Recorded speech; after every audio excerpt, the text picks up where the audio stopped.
According to numerous estimates, Social Security Trust Fund is expected to be depleted by the year 2035, resulting in benefit cuts to taxpayers and future beneficiaries. Scary, right? Well, that is why we need numerous reforms in order to make the Social Security Trust Fund more solvent, so taxpayers and beneficiaries can receive the same benefits that generations before them had also received. In this speech, I'll be covering the nature of the issue, solutions, and common concerns in order to formulate a practical plan. And first, I will be discussing the nature of the problem, firstly by defining what Social Security essentially is. And Social Security essentially is a pay-as-you-go system. This means current workers, also known as contributors, pay for current beneficiaries. And this system has actually worked rather well in the past until rather recently, where it has become relatively unstable. And a lot of this has to do with the aging population, for one, and essentially the worsening economic conditions. And that has a lot to do with the dollar's devaluation in recent history, which is for another topic at hand. This is also why 2035 is the estimated date when the Social Security Trust Fund is to be depleted, as cited by the Social Security Administration themselves, and I read verbatim. The projected reserve depletion due to the trust fund being depleted, and it is scheduled for 2035, a year later than last year's report. That is very essential to understand, and all of this also has ties to the government spending more than they are bringing in revenue, and that is also for another topic at hand.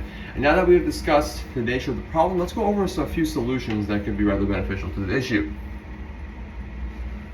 And a few solutions, there are a lot of notably good solutions out there, but the solutions that I feel like are the most noteworthy to discuss is increasing the payroll tax and increasing the retirement age. And believe it or not, increasing the retirement age actually does make a lot of sense, because the population is aging. That is the most important thing, and baby boomers are retiring. And this essentially means that if we increase the retirement age, then the trust fund will be less strained. And in addition to this, I'll have a citation here by heritage.org. Benefits of older workers in the workforce extends beyond Social Security solvency, and the additional increase of Americans would earn in older workers' wisdom and experiences provides valuable insights and mentorship to young workers. And today's labor market affords increasing opportunities for older workers to be at ease with after retiring. It is very important to understand this. In addition, increasing the payroll tax would also be beneficial because it would provide an immediate source of revenue despite the economic fluctuations that may come with it initially. And I read this per verbatim by the Center of Budget and Policy Priorities. Raisings would spread the additional contributions more equally throughout the same earning spectrum. Any of the other options would ensure that Social Security can pay benefits for generations to come.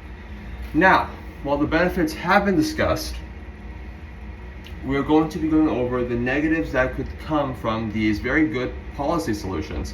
But there are some negatives to this, and I will be going over them as we speak.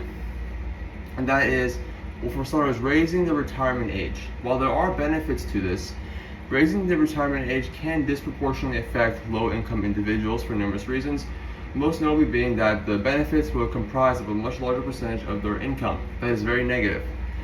But however, there are means to address this. The first one, and the most important one that I'll be discussing, is creating government support programs to mitigate the feelings of inequality, so these low-income individuals can adjust more accordingly to the new reforms. In addition, increasing the payroll tax can also disproportionately affect low-income individuals, believe it or not. While there are a lot of benefits to that, if done incorrectly, it is poor. But what I propose is a good solution to the plan, and that is making a progressive taxation system. A progressive taxation system essentially taxing the higher income individuals more than the low income individuals in order to proportionally and ethically distribute funds properly into the trust fund. That is my solution. And the bottom line here, folks, is that the Social Security Trust Fund is in a financial crisis. It's been in a long-term crisis for a long time now, and it is only getting worse from here. And it is up to us. If we want this trust fund to be in our lives moving forward, it is up to us to make reforms, and how to do this is to engage in grassroots activism, any other grassroots activism activity or any activism technique, or informing our congressmen and women. And it's very easy to do this. They have websites to do this, and you can contact their secretaries or whatever you see fit. So the bottom line here, guys, is that if we want Social Security in our future, it is up to us to make the necessary reforms to get this done. And that is all today, guys. My name is Cameron Ruzia, and this is my persuasive speech on Social Security's contribution to national debt. And here are the references for my speech. Thank you.